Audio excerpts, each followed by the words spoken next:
Yep, that's me in early 2024, screaming and yelling at you to look into the CMHC MLI program. At the time, I was building my first 6 unit property using the CMHC MLI program, and it worked out fantastically well. I'm now on the fourth project, believe it or not. Some of you listened. Some of you I helped do their own projects. Some of you even invested with me. It was one of your ideas, so good for you. We went from literal blueprints like you see here, okay, literal blueprints to being midway through construction last year, all the way to fully completing this beautiful 6 unit property where you see right here. Now, I'm going to take you through the numbers to show you exactly how we did the underwriting, exactly how I figured out how much cash flow would be, and exactly how much cash flow there is in real life. Stay tuned. It's really a fascinating concept. You have this CMHC MLI Pro product here that promises to give you back a maximum of 95% of your cost back in a loan when you finish building a 6 unit property. But the biggest question we get from you is, how do you know what's going to cash flow? How do you know what's going to make sense when you're complete? How do I know what rents I'm going to get? How do I know I'm not going to be negative cash flow at the end? How do I know I'm going to make any money? And these are all totally valid questions. There's a simple due diligence process that explains all of this, and I'm going to go through it with you right now.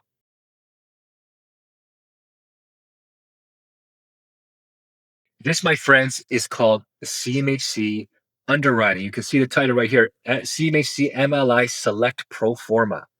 So before you ever buy the land and start construction and get construction loans and start spending thousands and hundreds of thousands and possibly millions of dollars, depending on the size of the project, you want to do one of these pro formas with a broker, a proper mortgage broker who works at CMHC to see how your project would work out. You want to foretell, literally look into the future to see if your project will be profitable, right? So this is a pro forma, an example pro forma for a new project that I'm looking at right now. Okay. So you have 6 units here. You can see number of suites. Okay, six. These are smaller units. They're around 500 square foot each, right? The projected rent, according to CMHC, is somewhere in the $1,500 range per unit. Okay, which works out to 18,000 per unit times 12. That's $108,000 per year. Fantastic, right? But we have expenses. So there's a vacancy rate. Here they put in 3% as an assumed vacancy rate, and they literally tell you the 5 year vacancy rate average for this specific area is 2.48, and we're using 3 as a conservative measure. Okay. So there's a vacancy rate of $3,240 here, and the expenses. Here's another question we get.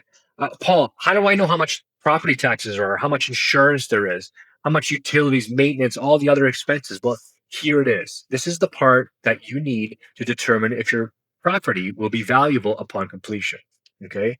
So CMHC will estimate the property taxes for you based on other new construction apartment buildings that have been going on in the area. Because this program has been around for a few years now, they have other examples of other properties, and they can estimate the per unit per annum, PUPA, per unit per annum cost for many of these items. Okay, so the property tax estimated $6,300 a year. The insurance, same idea. They can estimate $4,700, 4750 a year.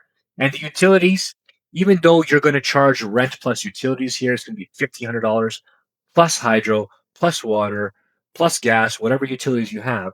They're going to give you a little bit of utilities here because on unit changeovers, the utilities are going to go back in the landlord's name, et cetera, et cetera. There's going to be some. This is probably an overestimate, but it is necessary for them to be conservative on this pro forma. Okay, this is where it gets interesting now. CMHC ref. So that's a reference from CMHC. It's a minimum standard. So for repairs and maintenance, regardless of the size of your property, they're going to say the minimum you're going to spend on repairs and maintenance is $830 per unit per annum. $830 per unit per year. That comes out to $49.80 per year. Caretaker salaries. What if I don't have a caretaker, Paul? Well, they're costing you one, whether you like it or not. $555 per unit per year. Management fees at 4.25%. I would say that's going to come out to $742 a month or $44.52 a year. Okay, a replacement reserve. So they want you to have a reserve in your annual cash flow that accounts for replacing appliances, $2,940 per year, and miscellaneous expenses of 1% on just a little bit more than 1,000 a year, 1% of your gross rent. And these are minimum standards, CMHC ref. These go in whether you like them or not at these percentages, at these rates. So that brings your operating costs to 31,400, which means your gross income minus your vacancy rate, excuse me, and minus your operating expense leaves you a net operating income of $73,360. Okay. Now, moving down, this project is estimated to cost $1.5 million to build. Friends, I want to leave you with a very important and quick note about construction costs. You can see we're projected here to be at 1.5 million in construction costs to build the 6 units. But what does that even include? I'm telling you, it includes everything and the kitchen sink. Labor, hard costs, soft costs, engineering, the cost of the land, and most importantly, contingencies. And for this specific video and presentation, I got all those numbers, including a contingency fee, which covers all the unexpected things. And then I added another 10 to 12% just to land at 1.5. So we have a round number. So will construction costs come in below 1.5? Very likely, yes. Is this loan to cost going to come in closer to 95%? Likely, yes. Are you going to make even more money and even more cash flow with less money in the deal? Yes. Based on the financials, the projected financials, you're going to get back just about 90% of your cost back in a first loan, a first mortgage, excuse me. So $1,337,000 at a rate of 4% with an amortization of 40 years. Could this rate be lower? Yes, absolutely. Those rates float and it'll be determined when you're complete. But how do we know how much we're going to cash flow? It's a very simple calculation. They take your net operating income, they calculate your total debt service potential, the maximum debt service potential here, and they give it a rate of 1.1. So what this means is for every dollar of debt service, you have $1.10 of net operating income. At the end of the year, your net operating income is 73,360. Your debt service is 66,726. When you subtract those two, you get $6,634 per year. That rounds out, let's see, about $500 per month, right?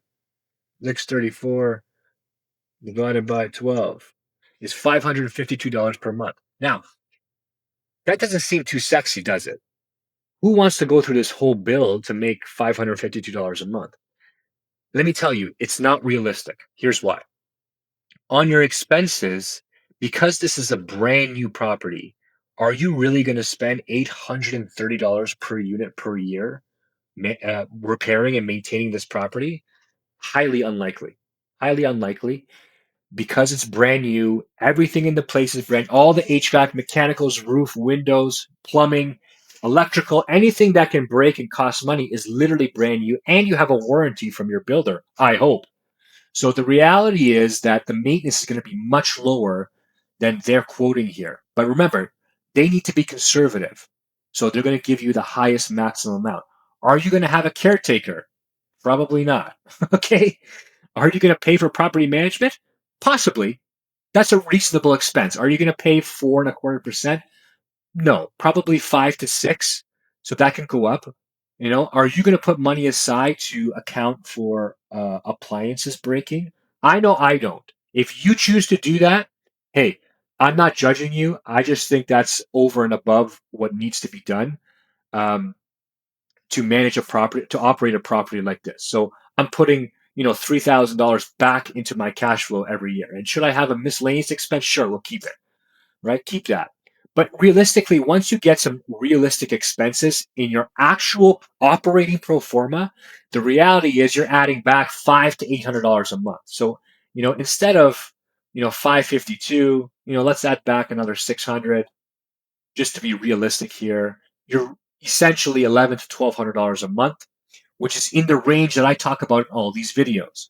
My uh, suggestion to you is to expect somewhere between $150 to $250 per month per unit in cash flow. So if you have 6 units, let's take a round number, and you take in between there, let's say $200 a month per unit. That's $1,200 a month in cash flow. And here I'm telling you, it's roughly $1,152 a month.